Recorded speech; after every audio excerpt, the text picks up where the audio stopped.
Hey guys, Chuck's back. We're doing a quick one on a GPZ14. So what do we got in the wiring on the GPZ14? We have 4 wires. What I can see here, if you can see anything better, just tell me. There's 4 wires in there. So it has a brown, a whitey coloured, a blue one, and another wire. But if we're looking at the GPX11, what have we got? We have 4 wires again. We have 2 wires, and then we've got a coax with a coaxial braid on it. So pretty much the same from Minelab. So I'm going to pull this apart and have a look what I've got underneath it. So we won't be showing everything. Okay. And I'm going to pull it apart and see what I can find inside it. Okay, so I've broken off the wire, which was a bit of a mistake. This back area here is all carbonized and looks like it's welded with a bit of plastic and a bit of Celastic there to stop it from going anywhere. Actually, it's not Celastic, it's glue. It's wax. Not wax, it's actually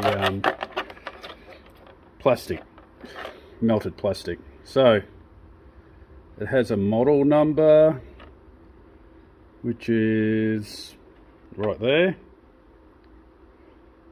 So probably could use that to find something. Here is the main system here. So it looks like it's got some sort of ballon or computer chip put in here. Getting that out is going to be fun because they've gooped it in. They've done a good job of gooping it in too. I'll say that to Minelab. You've done a really good job there. And in the front there, but I believe that I might be able to get that out. But I'm going to have to do a lot of work with a Dremel to get it out. And you can see here the lens wire. They've got the lens wire set up, and they've got these all clipped in, so they're clipped into so you can just clip it out. It's quite an interesting and very good design, I would say. I would design mine like these if I was doing them, but maybe a little bit different. Anyway, we're going to pull it apart. Okay, YouTubers, after a bit of touch and go, now I take no responsibility for this. This is just, it probably won't work at all. I just want to have a look at it, and don't do it to your own stuff, because you know you're not going to be warranted by Minelab. This is just for me to, because I'm just an experiment. I like looking at things, seeing how they work. And so this is just an antenna. Look, you've got your inputs and you've got a blue output that will send a signal from whatever this is back up to the main unit to tell it I'm here. Now these 2 wires here, this earth and this braid in the center, it would be the only thing that would really control, sorry about the display, this is the only thing that will control your main system. So I might work out a small amount of power and see what it actually sends back, and maybe I can make that signal. Maybe I can't.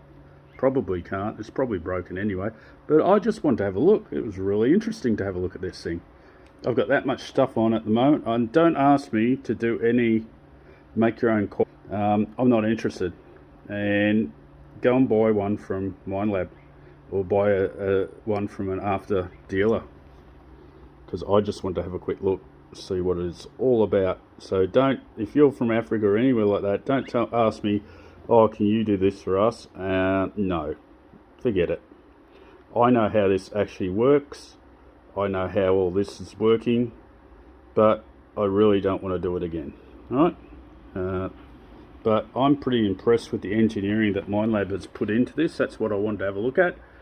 You're right here, you've got multiple, I'm not even going to count the coils on that, but it's got multiple. And it has your carbon footprint, or your carbon paint is on the inside here, which is really cool. melted all that out so I could get into there. I couldn't get the rest of that out, so it is absolutely shot. To get in here, you have to have a certain amount of temperature and nothing more to get in, and I wouldn't even suggest it. You'll probably be breaking it straight away, and you'll be breaking your warranty. So here's the top end of it. So yeah, what do you think? Catch you on next one.